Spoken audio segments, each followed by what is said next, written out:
Hello friends, आपने अक्सर ये सुना होगा कि अंग्रेज़ चले गए, अंग्रेज़ी छोड़ गए।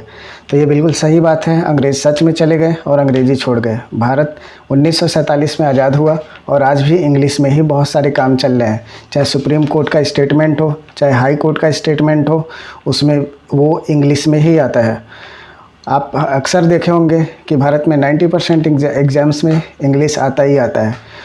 तो इसीलिए आपकी सुविधा के लिए एक ऐसा महाकोर्स मैं खुद लेकर आया हूँ जिसमें आपको किसी भी जगह पे जाने की ज़रूरत नहीं है। एजुकेशन लेने के लिए आपको बस घर पे बैठे बैठे मेरे चैनल को सब्सक्राइब कर लेना है, यानी कि स्टडी विद सत्यम सर को सब्सक्राइब कर लेना है और वीडियो को लाइक करना है। बस सारे के सारे कंटेंट आप घर बैठे बैठे लेंगे। चाहे भारत का कोई भी एग्ज़ाम हो, कोई भी अच्छा एग्ज़ाम हो, उसमें आप अच्छे से जो है परफॉर्मेंस कर पाएंगे, क्योंकि भारत के मैक्सिमम एग्ज़ाम्स में सारे सब्जेक्ट आते हैं। जैसे हिस्ट्री हो गया, ज्योग्राफी हो गया, इकोनॉमी हो गया, पॉलिटी हो गया।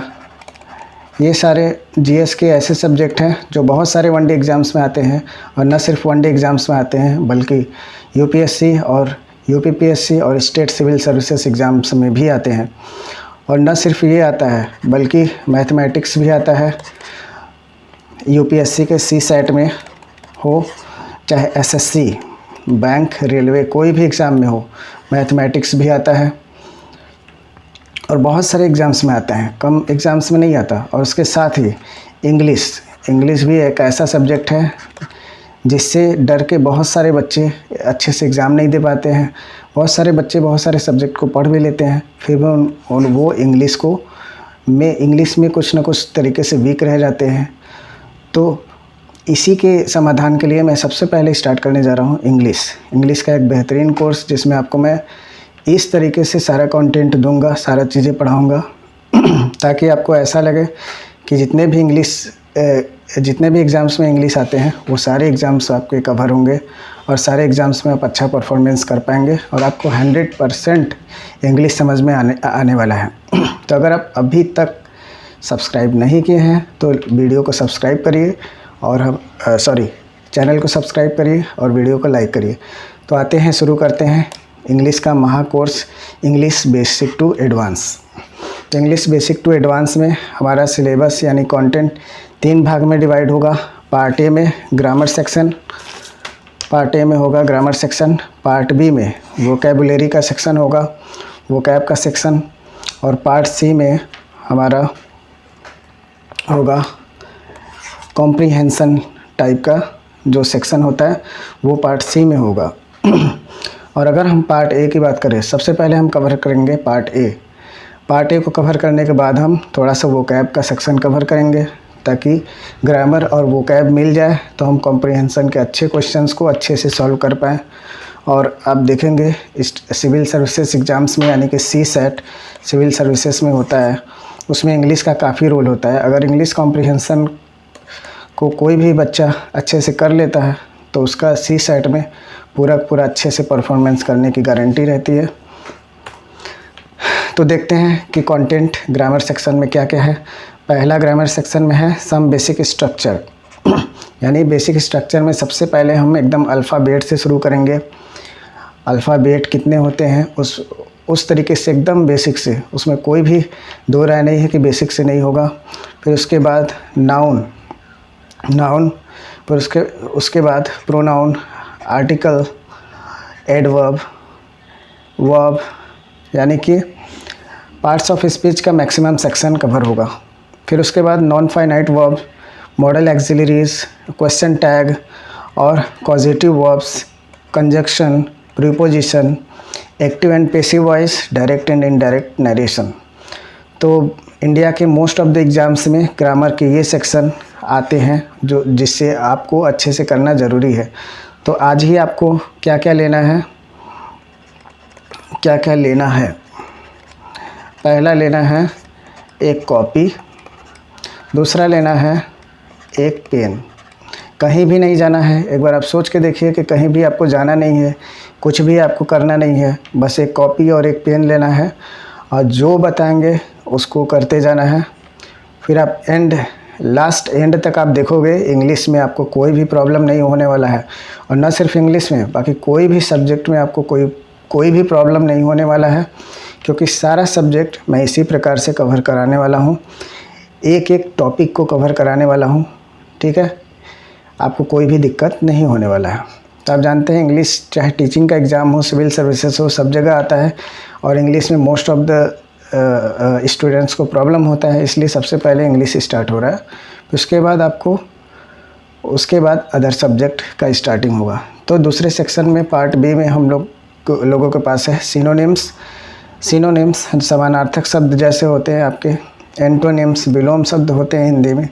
तो अगर आप इंग्लिश को हिंदी से रिलेट करके पढ़ोगे तो बहुत ज़्यादा इंग्लिश आसान हो जाएगा।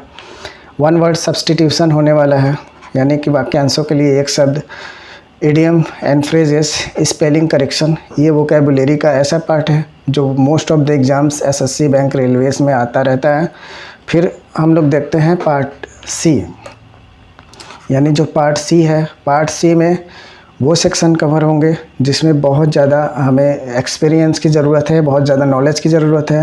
ये एक ऐसा पार्ट है जो हमें बिना किसी ग्रामर और वोकैब के सॉल्व नहीं होता है, और डायरेक्ट हम लोग उससे सॉल्व करने लगते हैं, इसीलिए सॉल्व करने में बहुत ज़्यादा प्रॉब्लम आता है और मोस्ट ऑफ द क्वेश्चंस गलत हो जाते हैं।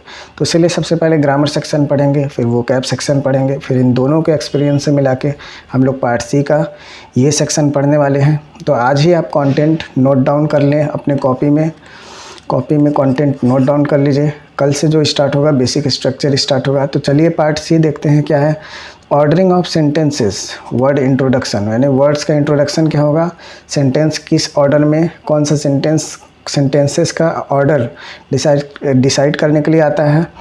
नेक्स्ट है ordering of sentences of words के जो ऑर्डर डिसाइड करने के लिए आता है।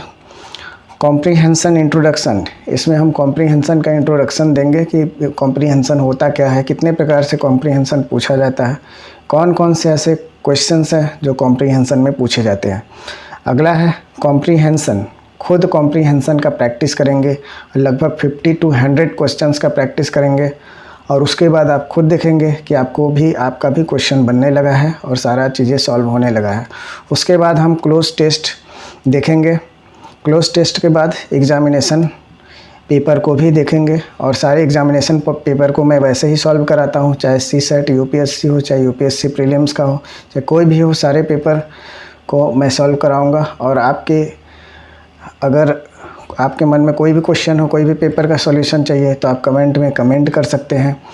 और अगर अभी देखिए, मेरा कोई बड़ा कंपनी नहीं बनने वाला है, ना ही मेरा कोई बड़ा कोचिंग इंस्टीट्यूट बनने वाला है, क्योंकि मैं यहाँ पे आपको फ्री एजुकेशन देने वाला हूँ।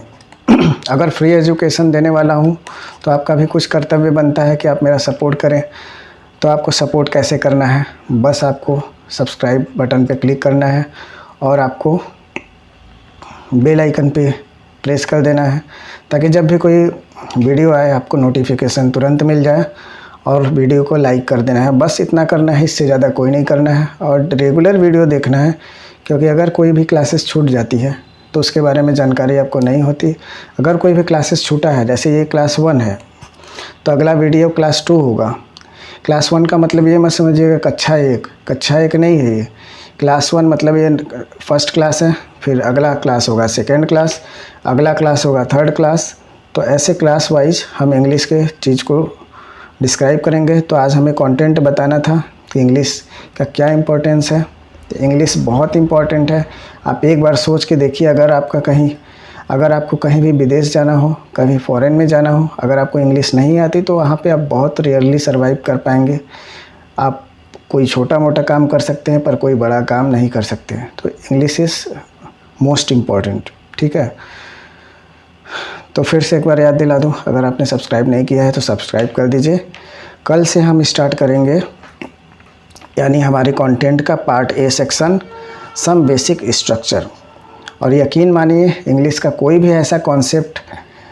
भी इंग्लिश का कॉन्सेप्ट ऐसा कॉन्सेप्ट नहीं होगा जो आपको समझ में न आए। सारे कॉन्सेप्ट आपको समझ में आने वाले हैं, आप बस रेगुलर वीडियो देखते रहिए। तो क्लास 1 में हमारा ये कंटेंट था। क्लास 2 में हमारा स्टार्ट होगा सम बेसिक स्ट्रक्चर। ठीक है, तो आज का वीडियो यहीं तक था। कल हम लोग सम बेसिक स्ट्रक्चर पढ़ेंगे। तब तक के लिए धन्यवाद। Thank you.